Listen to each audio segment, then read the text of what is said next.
क्या पति औरत को मार पीट सकता है? सुन लीजिए, सुन लीजिए, शर्म आएगी इस देश को। लेकिन गीता प्रेस को शर्म नहीं आ रही है, उसकी तो वाहवाही हो रही है। पत्नी को तो यही समझना चाहिए कि मेरे पूर्व जन्म का कोई बदला है, ऋण है, जो इस रूप में चुकाया जा रहा है, अतः मेरे पाप ही कट रहे हैं और मैं शुद्ध हो रही हूं। अच्छा, क्या आपके साथ बलात्कार हो जाए तो आप क्या करें? अपने पति को बताएं? नहीं, उसको छुपाना, उसको छुपाइए। भाईजान, इनको प्रोत्साहन देने वाले भी हमारा चीफ जस्टिस और ये मोदी और ये जेल में जाएंगे। ये गीता प्रेस को जो पुरस्कार है और वो गांधी के नाम पर, उससे ज्यादा आजाद भारत में शर्मनाक बातें हुई होंगी, लेकिन ये भी बहुत शर्मनाक मामलों में से एक है। और बात यह है कि मैं इससे कैसे जुड़ा हुआ, जरा ये आपको बताना चाहता हूँ एक आधे मिनट में जी।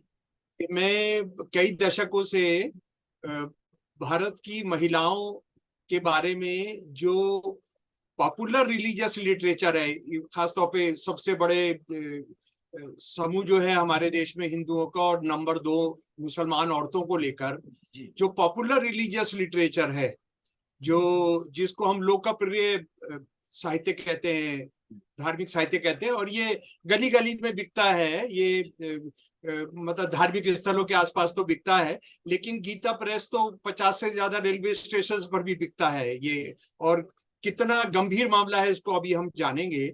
मैं ये जमा करता रहा हूं, और गीता प्रेस को लेकर के इनको कितने रेलवे स्टेशन पर सरकार ने कितने स्टॉल्स दिए हुए हैं, वो भी बहुत साल पहले एक राज्यसभा के एक दोस्त थे, मेंबर पार्लियामेंट, उनके जरिए निकलवाया था, जिसकी मैं आज चर्चा करूंगा। तो आप जानेंगे। तो दोस्तों, मैं आपको बता रहा हूं कि आप परेशान हो जाएंगे जो कुछ हुआ है। अच्छा, जरा सा मैं ये बता देना चाहता हूं कि ये इसकी शुरुआत कैसे हुई थी। असल में गांधी जी की 125वीं जो सालगिरह थी उनके जन्मदिन की, 1995 में ये शुरू किया गया था। और उसके पीछे मकसद ये था कि जो गांधी जी के जो विचारों को और उनके जो सपनों को पूरा करने के लिए काम कर रहे हैं, ये उनको दिया जाएगा। तो देखिए, शुरू में किन लोगों को दिया गया, जरा उसको जान लीजिए। सन 1995 में ये दे दिया गया तंजानिया के भूतपूर्व राष्ट्रपति नेरेरे को। नेरेरे वो आदमी थे जिन्होंने गोराशाही के खिलाफ बहुत जबरदस्त, नस्लवाद के खिलाफ बहुत जबरदस्त काम किया था। बस मारे नहीं गए थे, बच गए थे, और हथियारबंद क्रांति की थी, हथियारबंद किया था, सारे अफ्रीका के देशों को जमा किया था। और उसके बाद सन 2000 के अंदर ये नेल्सन मंडेला जी को मिला था।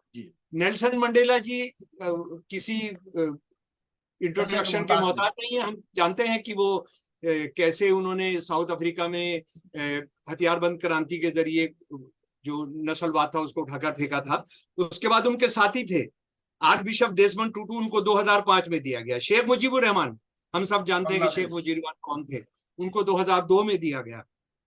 और उसके बाद जो हमारे देश में कोर्ट के खिलाफ लड़ने वाले, कोर्ट के खिलाफ अस्पताल बना रहे हैं, उनकी जाके सेवा कर रहे हैं, आरएसएस जो गीता प्रेस को बहुत प्यार करती है, वो कोई कोड़ियों का कोई अस्पताल या कोड़ियों की कोई सेवा नहीं करते हैं। तो ये गेरहार्ड फिशर को सन 1997 में दिया गया। ये जर्मन थे और भारत में आके काम कर रहे थे, हमारे कोड के जो मरीज थे। बाबा आमते को दिया गया, और यही सासाकावा एक जापानीज थे, उनको दिया गया, भाई अजय भाई, ये उनको दिया गया। लेकिन जब अटल बिहारी वाजपेयी प्रधानमंत्री आए तो ये पूरा इसका एक स्लिप होने लगा, एक पतन की तरफ जाने लगा, और लगभग हिंदूवादी संगठनों को मिलने लगा। सन 1998 रामकृष्ण मिशन को मिला, भारतीय विद्या भवन को 2002 में मिला, विवेकानंद केंद्र को 2015 में मिला, अक्षय पात्रा फाउंडेशन को 2016 में मिला, एकल अभियान ट्रस्ट को 2017 में मिला। और ये फिसलते फिसलते फिसलते कहां पहुंचा है, उसको आप ये समझ लीजिए कि ये पिछले इससे पहले जो 2 थे, वो तो दिया गया भारतीय अंतरिक्ष अनुसंधान संगठन का। अब बताइए, अंतरिक्ष अनुसंधान संगठन जो है, ये तो बुनियादी तौर पर सारी दुनिया मानती है कि इसका अंतरिक्ष कोई नहीं है, ये जो जंगे होगी आगे की, ये जो न्यूक्लियर वॉरफेयर होगी और ये जंग होगी वो सब ऊपर अंतरिक्ष में ही लड़ी जाएगी, वहीं से सारी दुनिया को अब कंट्रोल करेंगे, टेक्नोलॉजी को कंट्रोल करेंगे, वहीं लड़ेंगे वहीं भिड़ेंगे, और ये दुनिया खत्म भी उसी तरह से होगी, ये उसका मुद्दा है। तो इसको बनाने वाले तो बहुत इनकलाबी साइंटिस्ट थे जो ये चाहते थे कि हमारे लोगों की जिंदगी सुधरे और अंतरिक्ष में जाके हम अपने देश के बारे में जान सके। पर आप जानते हैं कि मोदी जी अभी जो होकर आए हैं वो सीधा सीधा है कि हम समंदर से लेके हम आसमान तक कंट्रोल करेंगे, अमेरिका और हम साथ मिलकर। तो ये जंग लड़ने के नए तरीके। और उसके बाद बहुत शर्मनाक के Sultan Qaboos bin Said al Said of Oman का एक ये राजा है, अब तो नहीं है, 2019 में इनको दिया गया। और आप जानते हैं कि जो शेखों की सरकारें हैं, जिनको हम यहाँ भारत के अंदर मुसलमान को गाली बकते रहते हैं, उनको बाहर करते हैं, उनको जो है बाहर करो, उनको वो जिहाद कर रहे हैं, जमीन का जिहाद कर रहे हैं, वो लव जिहाद कर रहे हैं। लेकिन हमारे जो ये सारे तानाशाह हैं, मुसलमान नाम के तानाशाह गल्फ के शेख जो हैं, मोदी जी के और आरएसएस के बहुत प्यारे हैं ये। तो ये इसको हम अच्छे उनको दिया गया। और हद हो गई जनाब, ये 18 जून को अनाउंस किया गया कि ये गीता प्रेस को दिया जा रहा है। अच्छा, मैं गीता प्रेस की बातचीत करूंगा, लेकिन इसका जरा तकनीकी एक हम ये समझ लें। मुझे इसकी जो ज्यूरी थी उसमें प्रधानमंत्री अध्यक्ष हैं, चीफ जस्टिस सुप्रीम कोर्ट के चीफ जस्टिस हैं, उसके बाद इसमें विपक्ष का जो लोकसभा का लीडर है वो है जी, और इसमें स्पीकर है जी, स्पीकर है इसके अंदर। तो स्पीकर जो चौधरी जो है कांग्रेस के जो विपक्ष के नेता है, उनको काम मुझे बताया नहीं गया, लेकिन चलिए उस बहस को छोड़िए, क्योंकि कांग्रेस को तो बहुत सारी चीजों में नहीं बुलाया जाता है और वो उसकी शिकायत करते रहते हैं। ये दो लोग इसमें पूरा हिंदुत्ववादी थे। ये हमारे प्राइम मिनिस्टर खुद को अपने बताते मैं हिंदू राष्ट्रवादी हूं और मैं आरएसएस से जुड़ा हूं, और मैं जो राजनीतिक नेता बना हूं उसको ग्रूम करने में गोलवालकर की बहुत सबसे अहम हिस्सेदारी है। और हमारे जो स्पीकर हैं वो तो अपनी जो उनकी फेसबुक वगैरह है उसमें लिखा हुआ है कि वो आरएसएस के आदमी, वो उसको छुपाते नहीं। लेकिन इसमें एक बंदा है chief justice of India supreme court, जिसने हालांकि ये लोहिया और ये जो प्रधानमंत्री है, इन्होंने भी भारत के संवैधानिक सेकुलर डेमोक्रेटिक ढांचे को की सुरक्षा करने का शपथ लिया, इसी वजह से ही अपने पदों पर बैठे हैं। लेकिन चलिए वो तो हिंदुत्ववादी हो गए। ये जो बंदा है हमारा चीफ जस्टिस आज सुप्रीम कोर्ट जो है भारत के अंदर सबसे बड़ा संगठन है जो हमारे देश को बचाएगा किसी भी नाजायज चीज से, किसी भी अति से बचाएगा, जुल्म से बचाएगा, हिंदुत्ववाद से बचाएगा, धार्मिक राजनीति से बचाएगा। और सबसे बुनियादी सवाल जो इसमें उठ रहा है कि चीफ जस्टिस ने क्या वाकई में ओके किया है, क्या चीफ जस्टिस इसमें शामिल है? अगर शामिल है तो मुझे लगता है कि राष्ट्रपति ने उनसे इस्तीफा ले लेना चाहिए, क्योंकि जो अभी आप सारी सच्चाइयां जानेंगे वो इतनी डराने वाली, इतनी खौफजदा करने वाली है कि इस देश का मतलब है कि कब्र आपने खोद कर उसमें इस देश को दफनाने का काम कर लिया। और इसमें दो हिंदुत्ववादी तो हैं ही, इसमें एक हमारी सुप्रीम कोर्ट का चीफ जस्टिस भी शामिल हो गया। जरा सा मैं आपको ये बताना चाहता हूं कि ये गीता प्रेस क्या है। गीता प्रेस असल में 1923 वगैरह के अंदर बना। अच्छा, ये जो दिया गया गीता प्रेस को, ये उसका 100वीं जश्न मना रहे हैं। और पिछले साल हमारा जो दलित राष्ट्रपति हैं वो उसमें गए थे, उसके शताब्दी समारोह की शुरुआत में गए थे, और उन्होंने वहां 4 जून 2022 को ये तकरीर की कि गीता प्रेस ने हमारे देश की, हमारे सभ्यता की जो अध्यात्म और सांस्कृतिक जो नॉलेज है, जो संपदा है, उसको जनता तक पहुंचाइए अपने प्रकाशनों के जरिए। जी अच्छा, इसका मतलब ये है। और उन्होंने ये बताया कि उन्होंने क्या क्या किताबें छापी हैं। देखिए, खुद ही अपने आप सारा बता रहे हैं, हमको किसी दूसरे से जानने की जरूरत ही नहीं है। ये हमारे राष्ट्रपति बता रहे हैं, दलित राष्ट्रपति के गीता प्रेस ने, मैं उनके भाषण से कह रहा हूँ, भगवत गीता छापी है, गीता प्रेस छापी है, रामायण छापी है, पुराण छापे हैं, उपनिषद छापे हैं, भक्त चरित्र छापा है, और उसके अलावा 70 करोड़ बुक छापी हैं जो दूसरे मसलों पर हैं। उसके साथ उन्होंने ये भी बताया कि राष्ट्रपति जी ने कि 1850 अभी पब्लिकेशंस गीता प्रेस की हैं, 760 पब्लिकेशन जो है संस्कृत में है और हिंदी में है, जबकि बाकी जो हैं वो गुजराती, मराठी, तेलुगु, बंगाली, उड़िया, तमिल, कन्नड़, असमीज, मलयालम, नेपाली, उर्दू, पंजाबी और अंग्रेजी में है। और उसकी मैंने बहुत बड़ी तादाद मैंने जमा की है। मैंने इसकी बहुत किताबें जमा की हुई हैं, जिसमें से आपको कुछ अभी आपको आगे भी आपको दर्शन कराऊंगा। राष्ट्रपति जिनकी बात कर रहे हैं ये जी ये जो है जी ये जो बहुत दुख देने वाली किताबें हैं जी। तो ये अच्छा, उसके साथ हमारे राष्ट्रपति जी ने, भूतपूर्व राष्ट्रपति जी ने ये भी कहा कि मैं शुभकामना देता हूं गीता प्रेस को। गीता प्रेस सारी दुनिया में अपने प्रेस खोलने जा रही है। मैं जैसे बहुत सालों से गांधी जी के तमाम ओरिजिनल उससे मुतालिक कागज ढूंढने की कोशिश कर रहा हूं, लेकिन उससे भी बड़ी बात जो मैं बताने की कोशिश कर रहा हूं देश के लोगों को, जो रामलला प्रकट हुए थे, रामलला भारत बाबरी मस्जिद के अंदर जो प्रकट हुए थे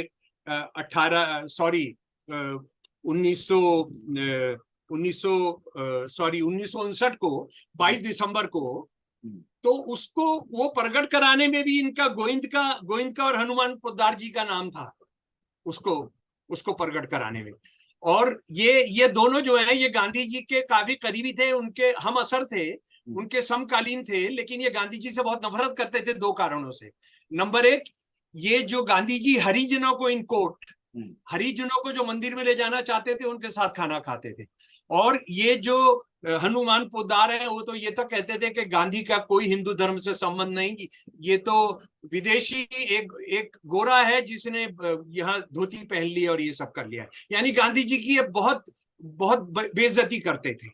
ऐसा है, गांधी के सुझाव पर आरएसएस भी कह रही है गांधी के सुझाव पर हमको दिया है ना, आरएसएस की स्थापना की गई। हाँ, यानी गांधी जी के, यानी जो भी आपने कुकर्म किए वो सुभाष चंद्र बोस के नाम पे कर दिए, आपने वो गांधी जी के नाम पे कर दिए, आपने वो नेहरू तक के नाम पर कर दिया। ये सिंगोल जो ले लिया वो नेहरू ने लिया था, इसलिए आपने ले लिया। ये तो बहुत बढ़िया है ना, ये तो आप बहुत बढ़िया बात कर रहे हैं। तो मैं कह रहा हूं कि इसका कोई सबूत नहीं है। चलिए नेहरू, गांधी जी ने कहा हो, लेकिन गांधी जी का आपने पूरा बाइकआउट किया। गांधी जी के शुरू में कल्याण पत्रिका, जिसका सबसे भयानक सती के पक्ष में 700 पेज का अंक है, 700 पेज का जो अंक है वो भी गांधी जी ने लिखवाया होगा, वो भी गांधी जी ने किया होगा, है ना। तो इस सब चक्कर में हम नहीं पड़े। बात यह है कि मैं कह रहा हूं गांधी जी को एक तरफ कर दीजिए, सबको एक तरफ कर दीजिए, ये किताब से सुन लीजिए ना भाई। पढ़े लिखे को फारसी, हाथ कंगन को आरसी किया, पढ़े लिखे को फारसी किया जी। ये तो कहावत है ना पुरानी जी, बिल्कुल। तो सुन लीजिए, ये हनुमान पोद्दार जी की किताब है नारी शिक्षा, मैंने आपको दिखाई है ये जी, नारी शिक्षा जी, ये किताब है जी। स्त्री को बाल, युवा और वृद्धावस्था में जो स्वतंत्र न रहने के लिए कहा गया है, वो इस दृष्टि से कि उसके शरीर का नैसर्गिक संगठन ही ऐसा है कि उसे सदा एक सावधान पहरेदार की जरूरत है। ये उसका पद गौरव है, ना कि पारतंत्र्य।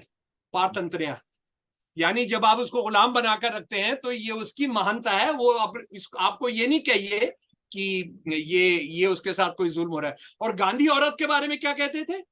गांधी जी की जो सबसे बहुत इंपॉर्टेंट लड़ाई है, बाबा साहब की बहुत इंपॉर्टेंट लड़ाई जो है बाकी सब चीजों के अलावा, वो ये है कि औरत को बराबरी आपने देनी है। उसके बाद क्या इन किताबों के अंदर स्त्री को नौकरी करना चाहिए? मैं बहुत सारी चीजें कट कर दे रहा हूं।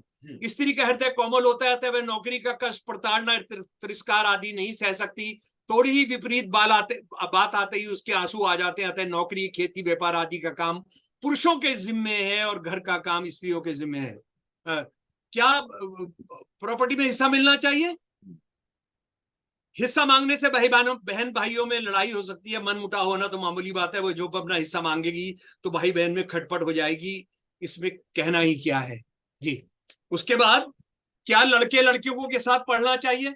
दोनों के शरीर की रचना ही कुछ ऐसी है कि उसमें एक दूसरे को आकर्षित करने का विलक्षण शक्ति मौजूद है। नित्य समीप रहकर संयम रखना असंभव सा है। सुन लीजिए आप, अभी हम भारत के संविधान की किन किन धाराओं का ये उल्लंघन करते हैं, उसका गर्दन काटते हैं। अभी उसकी मैं लास्ट में इसकी बात करूंगा। उसके बाद क्या पति औरत को मार पीट सकता है? सुन लीजिए जी। सुन लीजिए, शर्म आएगी इस देश को, लेकिन गीता प्रेस को शर्म नहीं आ रही है, उसकी तो वाहवाही हो रही है। पत्नी अगर पति मारपीट करे, दुख दे, तो पत्नी को क्या करना चाहिए? स्वामी राम सुखदास जी इस किताब के कह रहे हैं, गृहस्थ में कैसे रहें। जी, ये 18 लाख से ज्यादा छप चुकी है जी। पत्नी को तो यही समझना चाहिए कि मेरे पूर्व जन्म का कोई बदला है, ऋण है, जो इस रूप में चुकाया जा रहा है, अतः मेरे पाप ही कट रहे हैं और मैं शुद्ध हो रही हूं। पीहर वालों को पता लगने पर वो उसे अपने घर ले जा सकते हैं, क्योंकि उन्होंने मारपीट के लिए अपनी कन्या थोड़ी ही दी थी। उसके बाद मैं नहीं जा रहा हूं, क्योंकि वो इतना सब शर्मनाक है, इससे भी ज्यादा, कि अगर पीहर वाले भी नहीं लेकर जाए तो उसने कहीं भजन करे और ये सब करे, अपने आप को सतीव रखे जी। लेकिन पति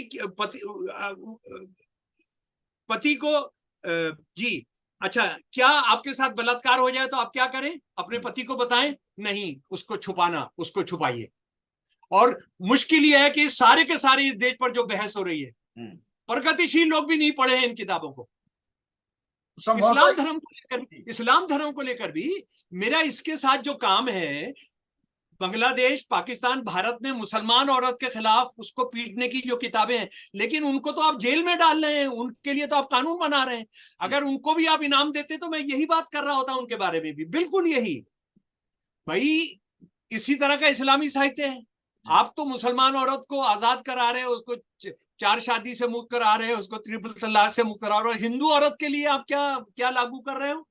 अच्छा, सुन लीजिए, जहां तक क्या बलात्कार होने पर बताए, जहां तक बने स्त्री को चुप रहना ही बढ़िया है, पति को पता लग जाए तो उसको भी चुप रहना चाहिए। और भाईजान, सती पर चैप्टर के चैप्टर हैं, और कल्याण का तो विशेष अंक है, इतना मोटा विशेष अंक है, ये भी गांधी जी ने लिखवाया उनसे जी। हिंदू शास्त्र के अनुसार सती परम पुण्य है, इसलिए आज इसे गए गुजरे जमाने में भी स्वेच्छा पूर्वक पति के शव को गोद में रखकर सदानंद प्राण त्यागने वाली सतियां हिंदू समाज में मिलती हैं। जो नारी अपने मृत पति के अनुसरण करती हुई शमशान की ओर प्रसन्नता से जाती है, पद पद पर अश्वमेध यज्ञ को फल प्राप्त करती है। सती स्त्री अपने पति के यमदूत के हाथ से छीनकर स्वर्ग लोक में जाती है। उस पतिव्रता देवी को देखकर यमदूत स्वयं भाग जाते हैं।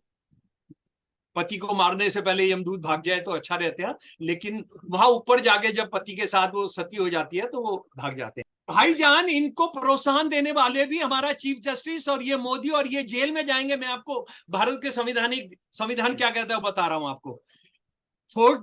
इंडियन पिनल कोड, भारतीय क्या कहेंगे, आचार संहिता के 498A, अगर कोई भी हस्बैंड या उसका रिलेशन औरत को पीटता है, मैरिड औरत को पीटता है, तो उसको 3 साल की सजा और फाइन लगाया जा सकता है।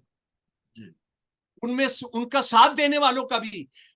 भारत के प्रधानमंत्री को 3 साल की सजा हो सकती है गीता प्रेस को महामंडित करने के लिए, सुप्रीम कोर्ट के चीफ जस्टिस को हो सकती है, और हमारे स्पीकर को हो सकती है। आईपीसी 375 से 77 तक अगर कोई भी आदमी ये औरत को मारता है और उसको यानी कत्ल करता है, 7 साल की सजा हो सकती है, और उसको उस पर फाइन भी लग सकता है। हिंदू विडो और रीमैरिज, अच्छा, औरत दूसरी शादी नहीं कर सकती है। औरत दूसरी शादी नहीं कर सकती है, क्योंकि एक तो बार दान में दे दी गई तो दोबारा नहीं होगी, लेकिन मर्द कर सकता है। हाँ, अपने पितर उससे मुक्ति पाने के लिए वो कर सकता है।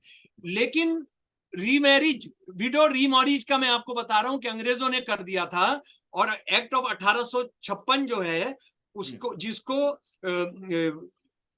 26 जुलाई 1856 को किया गया, उसके हिसाब से आज वो लागू है। औरत उनकी दूसरी शादी कराई जाती है, उनको मथुरा नहीं भेजा जाता, उनको बंगाल नहीं भेजा जाता, उनको दासी नहीं बनाया जाता। सती प्रिवेंशन एक्ट है, सती प्रिवेंशन एक्ट है, जो राजस्थान में बना था 1987 में, और इसको 1988 में सारे देश पर लागू कर दिया गया। इसकी जो सजाएं, जो सुन लीजिए, जो मोदी पर भी लागू होती हैं, जो हमारे स्पीकर भी लागू होती हैं, हमारे चीफ जस्टिस पर भी लागू होती हैं, और अगर ये कांग्रेस का बंदा गया होता तो इस पर भी लागू होती। क्या क्या है जरा सुन लीजिए। ये है कि जो सती कराएगा और वो करेगा उसकी तो सजा है ही, जो सती को ग्लोरीफाई कराएगा उसको 1 साल की सजा है, जो 7 साल तक हो सकती है, और मिनिमम 5,000 रुपए का फाइन है, जो बढ़कर 30,000 रुपए भी हो सकता है। क्या हो रहा है अजय भाई इस देश के अंदर? इस देश में जो विपक्ष है उसकी इतनी औकात भी नहीं है कि ये वाली किताब ले जाके वो संसद में पढ़ सके, ये संसद के बाहर पढ़ सके, ये गांधी जी की मूर्ति पर पढ़ सके, और ये अंग्रेजी में भी है।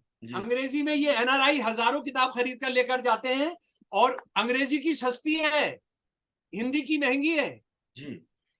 ये जो ग्रस्त में रहे, ये पिछली बार कितनी छपी है? ये अभी तक यानी 3 साल पहले तक 18 लाख छप चुकी है जी।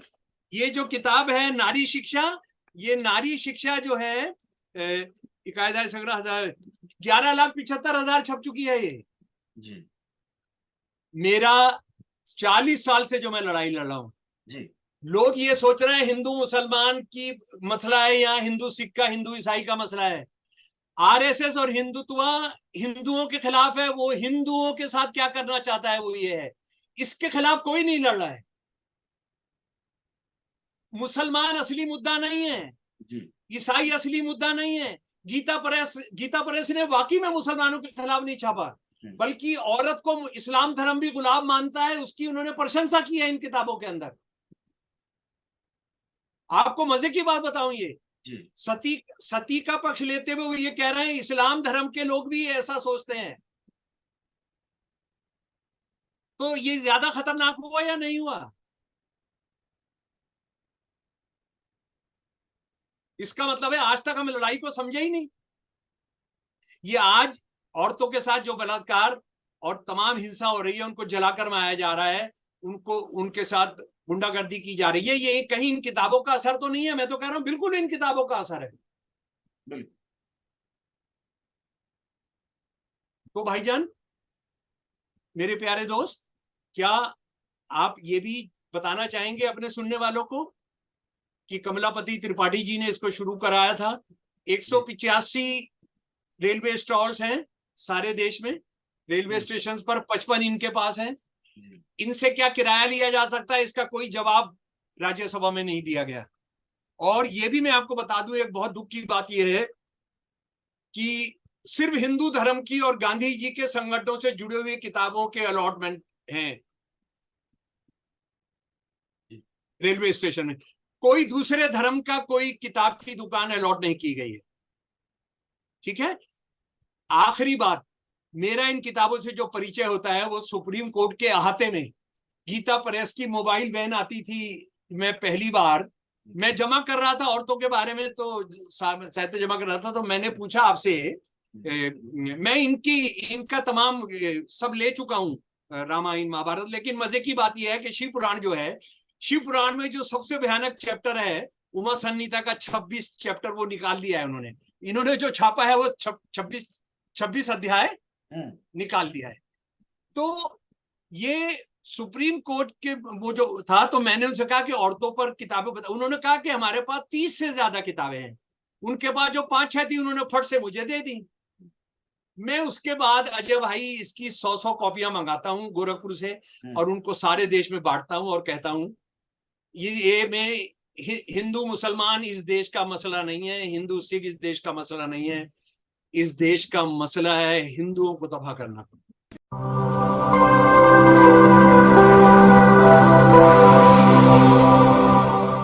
जन ज्वार जनता की मीडिया।